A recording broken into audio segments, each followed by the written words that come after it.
వరుస రైల్వే ప్రమాదాలు జరుగుతున్నాయి. విశాఖలో పెను ప్రమాదం తప్పింది. విశాఖపట్నం రైల్వే స్టేషన్లో భారీ అగ్ని ప్రమాదం జరిగింది. 3 బోగీల నుంచి ఎగిసిపడుతున్న మంటల్ని ఆర్పివేస్తున్నారు అధికారులు. కోర్బా నుంచి వచ్చిన రైల్లో ఒక్కసారిగా మంటలు చెలరేగాయి. ఏసీ బోగీలు తగలబడిపోయాయి. M1, B7, B6 బోగీలు అగ్నికి పూర్తిగా దగ్ధమయ్యాయి. రైల్వే స్టేషన్ పరిసరాల్లో దట్టమైన పొగలు అలుముకున్నాయి. రైలు ఆగి ఉండటంతోనే ప్రాణ నష్టం జరగలేదు. ఈ రైలు తిరుమల ఎక్స్ప్రెస్ గా కడపకు బయలుదేరి వెళ్లాల్సి ఉంది. ఈ ఘటనలో మొత్తం 4 బోగీలు మంటల్లో కాలిపోయినట్లుగా అధికారులు తెలిపారు.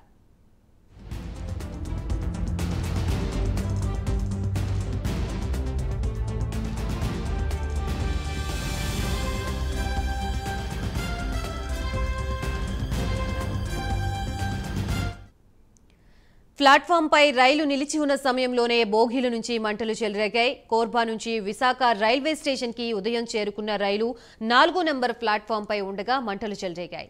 ఈ రైలు మధ్యాహ్నం 2 గంటలకి తిరుమల ఎక్స్ప్రెస్ గా విశాఖపట్నం నుంచి కడపకు బయలుదేరి వెళ్లనుంది.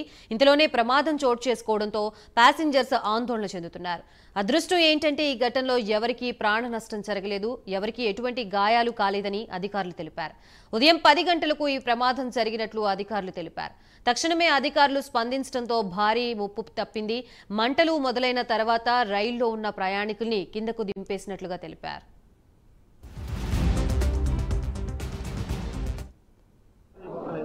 అప్పుడు ప్రయాణికులు ఎవరు లేరండి.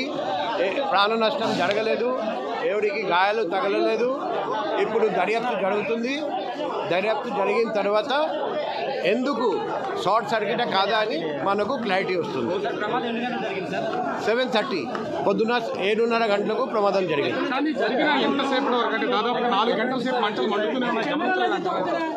ఎందుకంటే ట్రైన్లో ఇన్ఫ్లమబుల్ మెటీరియల్స్ చాలా ఉంటాయి. అందుకే మంట అదుపులో తీసుకురావడానికి టైం పడింది. కానీ ఫైర్ సర్వీసెస్ డిపార్ట్మెంట్ చాలా చాకచక్యంగా చాలా మంచిగా వెంటనే స్పందించి అదుపులోకి తెచ్చారండి. ఇప్పుడు బోగీస్ కూడా మేము ట్రాక్ నుండి షిఫ్ట్ చేస్తున్నాం. త్వరలో నార్మల్ మూవ్మెంట్ రిజ్యూమ్ అవుతుంది. అది ఎప్పుడు రిజ్యూమ్ అవుతుంది అది రైల్వే అథారిటీస్ మీకు తెలియజేస్తారు. దగ్ధమైన 4 బోగీల్ని రైల్ ఇంజిన్ నుంచి వేరు చేసి ట్రాక్ ని క్లియర్ చేసేందుకు ప్రయత్నిస్తున్నట్లుగా తెలిపారు. బెడ్షీట్లు, థర్మాకోల్, బెర్తులు కాలిపోయినట్లుగా వివరించారు. మంటల్ని ప్రస్తుతం అదుపులోకి తీసుకువచ్చిన అధికారులు కాలిపోయిన బోగీల్ని పక్కకు తొలగిస్తామని చెప్పారు. అయితే మంటలు ఎలా చెలరేగాయనేది తెలియాల్సి ఉంది. ఏసీ బోగీల్లోనే మంటలు చెలరేగడంతో షార్ట్ సర్క్యూట్ వల్ల జరిగినట్లు అనుమానం వ్యక్తం చేస్తున్నారు. ఈ ఘటనపై కేసు నమోదు చేసిన పోలీసులు విచారణ చేపట్టారు.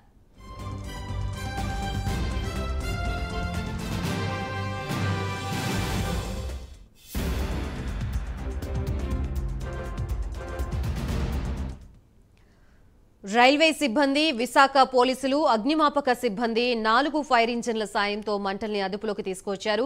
ప్రయాణికులు దిగుతున్న సమయంలో ప్రమాదం చోటు చేసుకుంది. ఈ ఘటనతో వారంతా భయభ్రాంతులకి గురయ్యారు. మంటల్ని అదుపు చేస్తూ మిగతా బోగీలకు వ్యాపించకుండా జాగ్రత్తలు తీసుకున్నారు. వాటిని వెంటనే వేరు చేయడంతో పెను ప్రమాదం తప్పింది. రైల్లో ఒక్కసారిగా మంటలు చెలరేగడంతో ప్రయాణికులు ప్రాణాలు రక్షించేందుకు బయటకు పరుగులు తీశారు.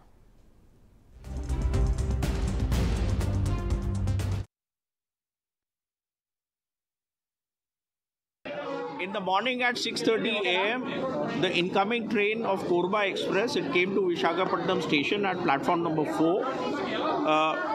The train had to go for maintenance to the coaching depot. The train had been blocked and the power had been shut down. This empty train, this empty rake was standing on the platform. At around 9:20 a.m., our RPF staff who was patrolling the platforms, he noticed smoke coming from the B7 coach. He immediately alerted the fire brigade and accordingly all the railway staff available at the station, they also came with backup to douse the fire. The efforts to douse the fire started immediately after that. Once the fire brigade came, the efforts to douse the fire were intensified. As per the protocol, the 2 adjacent coaches were left attached to this particular coach, and the rest of the rake has been taken out to the coaching depot. Once we got the clearance from our fire department, the balance 2 coaches which were adjacent to this coach, they also have been